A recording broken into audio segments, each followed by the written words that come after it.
Yo, what is going on, guys? Welcome to the Suit Up Geeks podcast. It is Dibes, Mr. Crockpot on Twitter. Today, we are breaking down the top 3 things we learned from Black Widow, the latest out of the MCU, guys. If you love Marvel and superheroes, please be sure to like this video, subscribe. Thanks for watching. Roll that intro.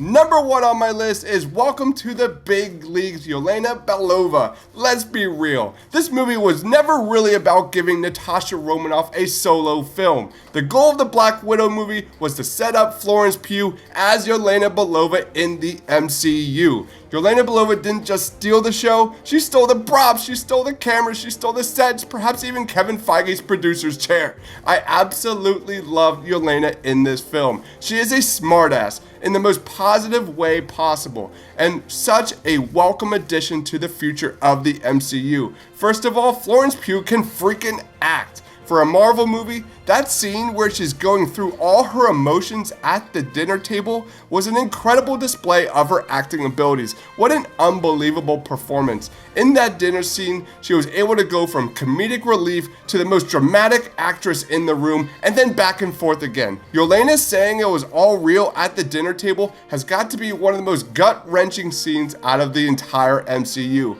There were even times where a good chunk of this film felt like it was solely her film and not even Natasha's. Better yet, it's incredibly exciting for the fact that the entire film was setting up Yelena as an antagonist for the upcoming Hawkeye show, which will in turn likely set her up as a member of the Avengers. I'm just glad the MCU will get her more exposure compared to some of the more indie films she has done. Yelena and Natasha's chemistry was definitely the best part of Black Widow, hands down, no question. The banter between Natasha and her sister was great.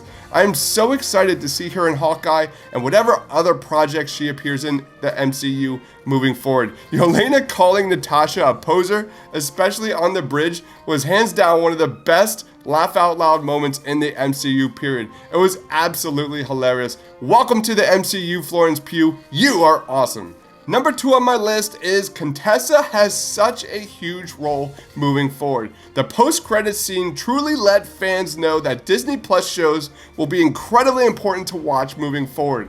Contessa clearly wants Hawkeye out of this business. I think it's safe to assume that Hawkeye probably will not cooperate with joining her team, and he's the only OG Avenger she could possibly even reach. I think it's also safe to assume that Hulk is probably secluded somewhere, Thor is off in space somewhere, Contessa is being set up as that female Nick Fury, and I'm loving every second of it. The parallels between her and Fury are going to be a blast to watch. It's beyond clear that we're getting an MCU version of the Thunderbolts or some organization-owned Avenger team such as the Dark Avengers. This has been in the works, especially throughout Falcon and the Winter Soldier. It's also clear that Yelena has been working for Contessa, but we don't know for how long. Odds are she's Madame Hydra and manipulating the board much like Nick Fury did years ago, but only with her own unique agenda in play. So far, she's got Yelena and John Walker working for her, and I suspect she's got operatives in play that we're not even aware of.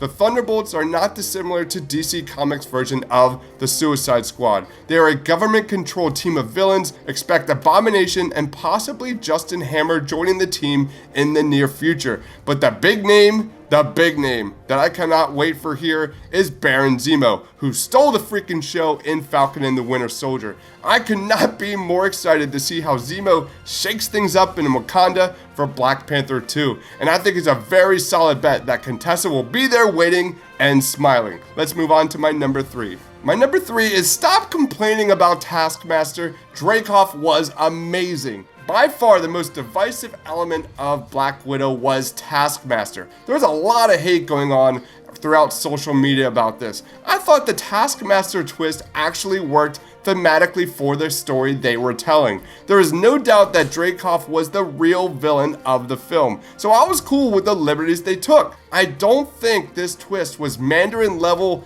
of terribleness like we saw in the previous Iron Man film. Taskmaster was a perfect device used for Natasha to confront, accept her demons, and move forward, which was what Black Widow was all about. It's also important to note that a similar hero with similar abilities is getting their own spin-off in the MCU down the line. Echo, whose real name is Maya Lopez, will have her MCU introduction when the Hawkeye series debuts in late 2021. Echo has the same ability to copy another person's movements or fighting style, making her that formidable opponent in battle. It's not completely out of the picture that Taskmaster won't return for Thunderbolts or Dark Avengers, but it makes sense to create some kind of separation between the two moving forward. But let's circle back because I think they knocked it out of the park with Dreykov. I haven't seriously disliked a character this much since Hayward back in WandaVision, but Dreykov was an effective antagonist for this film. Just considering the real world climate of the Me Too and repulsive SOBs like Harvey Weinstein and Bill Cosby, Dreykov was right up there with those other MFers. I mean, think about it. Pillaging and traumatizing women who were innocent girls and turning them into killers, policing their bodies, manipulating them, and having them act against their will, even his own daughter. This dude was a different level of sinister. One of my favorite scenes of the film was when Natasha was in the control room and she finally severed her nerve. Watching her kick his ass was something truly special. I think people will appreciate Dreykov as the main villain more so down the road. Those are my top 3 things we learned in Black Widow. I hope you guys enjoyed the film. If you guys love the MCU and you like this review, please be sure to like, comment, subscribe here at the Suit Up Geeks podcast channel. Thank you everybody for watching. Stay awesome.